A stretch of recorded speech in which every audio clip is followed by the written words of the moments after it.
I'm Dan Ramey, Litter Media. We're coming to you from the campus of Ohio University Chillicothe, the starting point and the finish line for the Buck 50, a fundraiser for the Drug-Free Clubs of America M.A.D.E program here in Ross County.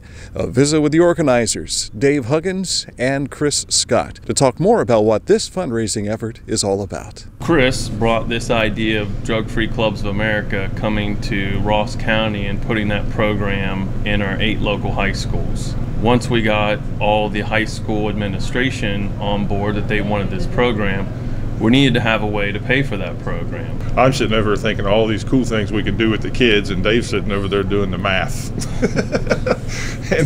and Dave and Jason Rhodes and Joe and Brandy Spalding and a few others got together and come up with the idea of this is how we can fund this program, because we had goals of making drug-free clubs a 20 to 30% enrollment in the schools. We didn't get 20 to 30% enrollment. Year 1 we got over 50%. Year 2 we're over 60%. So it was important to have something to support that, and that's where it really got started. Year 1 was, I guess we would say we got lucky more than anything. We had 38 teams, we had 350 volunteers. They were really the rock stars of the weekend for us. We put together a good plan, but they were the ones who really celebrated the runners as they were coming in out of the checkpoints. They cheered them on throughout the county, and that year 1 really set us up for the success we're having in year 2, because we've doubled our teams to 74 teams this year. Of the 38 teams we had last year, I'd say 80% of them came back. Year 1 really helped out in setting us up for a successful race week that we're having now. Year 1 was a big success, I think, again, too, because of the community.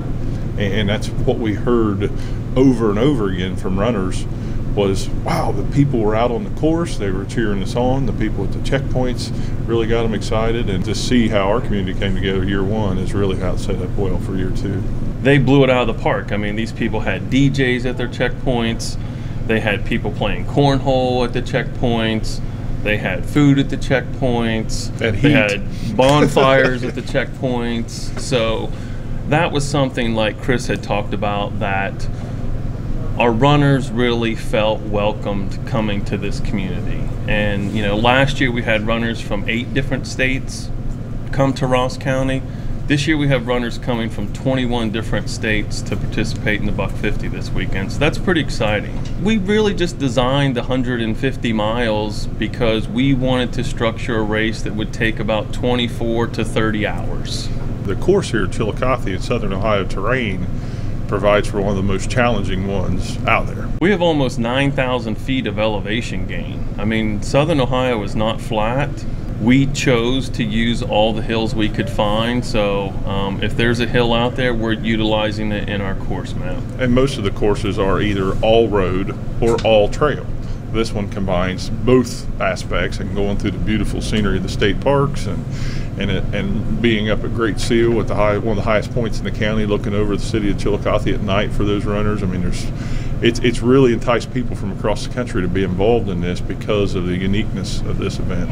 The Buck 50 is set up to where you have teams of 10 or teams of 5.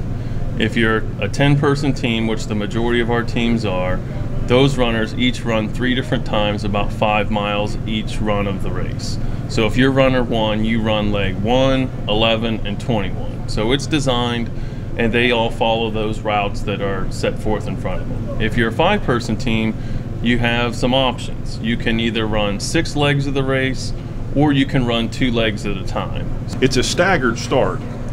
That way, when the finish line comes up, we have our teams closer together at the finish. So teams will start on Friday at 2 p.m. There's about 10 teams taking off at 2 p.m. on Friday.